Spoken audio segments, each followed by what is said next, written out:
Hi, spreadhappy.net here, and we're going to talk about the myths of happiness. Oh, that'd be good. The myths of New Year's resolutions. Yes. But first of all, we want to address the fact that we're freezing. It's, what, 52 degrees here? 52, yeah. 52. Yeah, it's absolutely freezing. And we're suffering, and I'm actually not kidding with the ski hat. I've been wearing this all morning. I can't take it off because I'm freezing. I have 2 pairs of socks on. I know it's a little dramatic. And I've been in Florida for a while, so this is like, what happens. In England, we'd be called Southern Softies. I don't know what you say in America, but anyway, yeah. So the myths of New Year's resolutions, because a lot of times people either they don't achieve their New Year's resolutions, which is quite often, and also they are put off by New Year's resolutions. Right, because the word New Year's resolution, or the string of words, New Year's resolutions, it feels heavy, like, oh, I made these New Year's resolutions and I have to keep them. So that there's a bit of a tug there. There's a discomfort there. So we're actually going to talk about the use of words and how that presents itself in our life. If we feel like we have to do something, or there's consequences, a lot of times there's a discomfort there. So we want to sort of debunk that myth and give you some other ideas on what we do. Yeah, and I think that people fall into 2 categories. The first one is like, you know, they set these huge resolutions, and then they go hung-ho and they decide, right, okay, I want to lose weight, so I'm going to eat like nothing but water. I'm going to have a carrot. And nothing but water and carrot, and that's it for 12 months, okay? And I'm going to go to the gym for 12 hours a day. Okay, I'm English, so I can exaggerate, right? But we take these massive jumps and completely change everything in our lives. And we're just going against our natural system. Our natural system cannot cope with that. It's just overdose. And then the other side is the sort of the homework syndrome, or whatever you would call it. It's like, well, I've got 12 months to make this happen, so I got 60 pounds to lose, so I think I'll leave it till December, right? 60 pounds to lose in December. So it's like, you know, and I fall into that category, I got to admit, or used to, until we developed a simple little system that we use. Actually, I just wanted to say about the book that we read, it was a few years ago now, Stephen Guy's, and it's called Mini Habits. Yes. He's also done another one, which is really good. It's Mini Habits for Weight Loss. Highly recommended. And it highlighted this very fact, is to start doing these very small, minute habits, because that's what we want. We want to create habits as opposed to a one-time thing that will get us to a goal. We want to create habits within ourselves that we do on a regular basis. Right. So the whole idea is to make incremental changes so that what you're facing is not overwhelming. It's something that you can stomach. So there's a couple things that Lee and I have done that we want to share with you. Firstly, you want to figure out what is it that you desire. We've put this into 3 categories: health, wealth, and happiness. So what we did, like for instance, for health, was we both decided, how do we want to envision our health? What type of health do we want? And then what we did was we created a word or a symbol to go along with that. So for instance, for me, the word is solid. When I see the word solid, it makes me feel like I am solid, like I'm in good health, I'm in good shape. You know, it's not skinny, it's not something that I can't achieve. It's just solid, healthy, feeling good. So that's the word that works for me, and that's the word that I've created for health. Right. And it's really about making those incremental changes. So what is it about health? How could you determine yourself as being a healthy person? Like we've said before, that a healthy person doesn't necessarily need a diet plan. It's not that they wouldn't use it, but they don't necessarily need it, because they start getting in tune with their body and realizing how much they need to eat and what kind of foods work for them and what don't. So it's making those incremental changes to create that healthy system. Thank you, because you just reminded me. So for instance, with the word solid, what I put underneath that, and I have this in my phone to remind me, is water, clean, because it makes me think to drink lots of water, to eat clean, and move, which means to make exercise a very important part of my day every single day. So I see the word solid, and then underneath it is water, clean, and move. That's what creates health for me. So again, these are incremental changes. This isn't, I'm not ever going to have a piece of cake again, or, you know, I'm never going to have a piece of cheese. It's the mindset of health, because when you have a healthy mindset, you just make healthy choices. So for me, it just gives me an allowance to not feel under pressure and to have a goal and a theme. Right. And it would be ideal. This is what we do. We have a vision, and that's the key, is we do have a vision.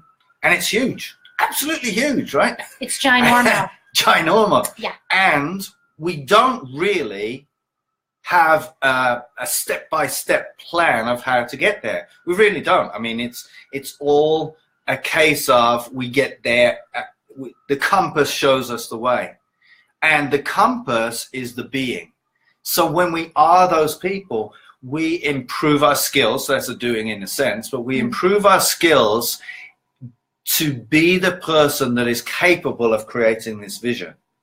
That makes it so much easier, because all we got to do is just improve our skills. We don't need to know exactly how we're going to get there, where, in what way we're going to get there, because that's so restrictive. We feel like, who are we to tell the universe how to get there? Right. So what we're doing is, we do have a loose idea of what we know exactly what we're creating, but we do have a loose plan there's an allowance of the universe showing us what roads to take, because we always say, who are we to tell the universe what's the best route for us? So there's an openness to what we're doing. We're not just sitting around praying. And again, that's our opinion. We appreciate, for some people, they like step-by-step plans, and it works for them.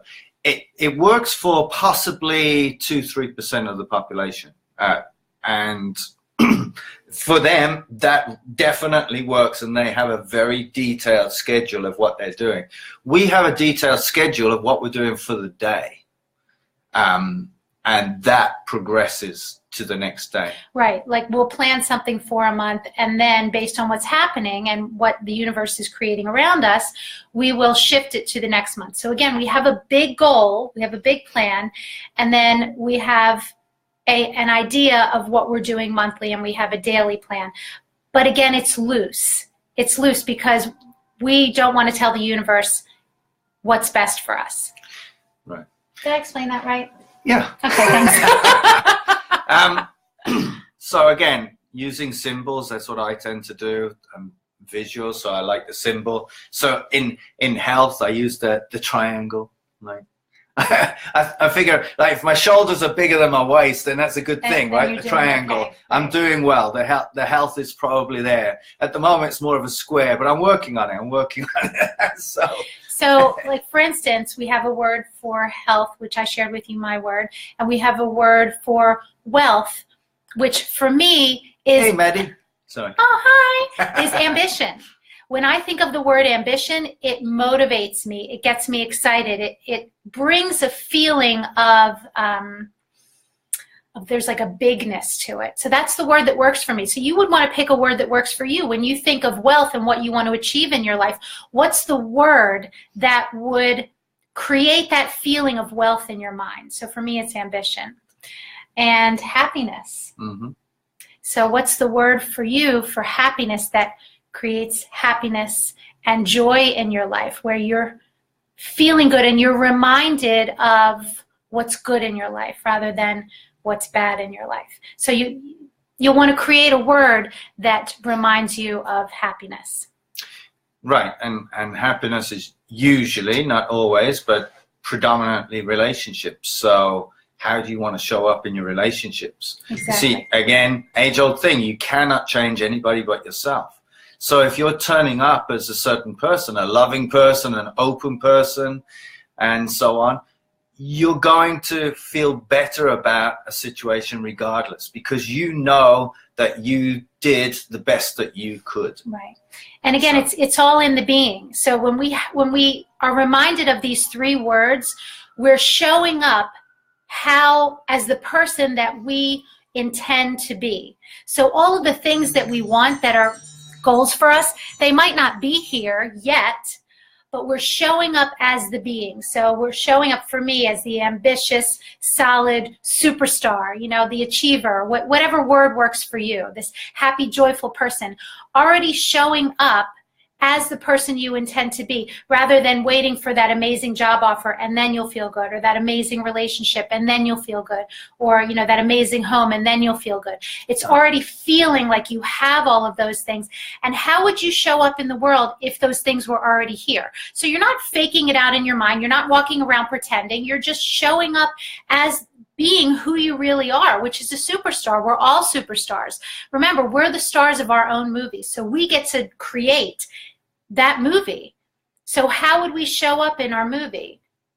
Right. That's the way we like to think about it. And set yourself up to win. That's the key. Yes. It's not are we happy when. It's at the end of the day, if you make a significant change, significant being tiny change, it could be one push-up. You set yourself a target. I'm going to do one push-up a day, right? Compound interest. It will gradually build and exponentially build, so that in 12 months, almost, nothing's guaranteed, but almost guaranteed, you will achieve your goal or close to it. But the great thing about that is every day you'll feel good about yourself, as opposed to thinking, oh, I got to achieve this, I got to achieve that. Right. Remember, the world around you doesn't change until you change. We are the creators. So we're going to leave you with one last thought, and that's having a theme word for the year. And Lee and I have a theme word for the year. We've done this the past 3 years. 3 years ago, our word was clarity. Last year, our word was fun. And this year, our word is simplicity. Mm-hmm. So in every decision that we make, we remember that our theme word is simplicity. How can we simplify our lives? How can we simplify this situation? And we encourage you to pick a theme word for you, maybe for your family. And we have it written on our mirrors. We have it in our phone. We just have it as a constant reminder that that's how we want to show up in life this year. And I have to tell you, it's really fun. It's fun to do that. I know it might sound a little geeky, but it gives you that focus and that commitment to what it is that you want. So think about that. So a belated Happy New Year's. Yes. Yes. And make it a great one. We wish the best for you. Yes. Hi. Yes. Much love. Take care.